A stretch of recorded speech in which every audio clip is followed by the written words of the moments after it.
Hi, my name's J.K. Dooley, and I'm a professional artist. And today we're talking about Giclee Reproductions. And one of the questions I get asked a lot is, once I have one of these things, how do I take care of it? Basically, you would treat a Giclee reproduction just like you would treat any piece of fine art, because that's exactly what it is.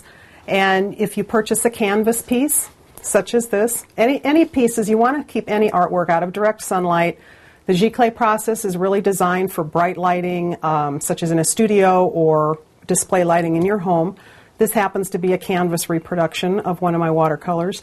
And actually, the way I treat my pieces, if they get dusty or if they need some cleaning, you can actually even take a rag and kind of dust them off, and it can even be kind of damp and it won't do any damage to the piece. But you want to know that you can do that, so definitely ask before you do that with your stuff.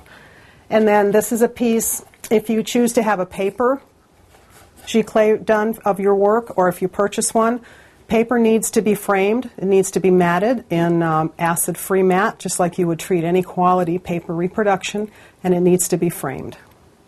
And that's how you would care for a Giclee.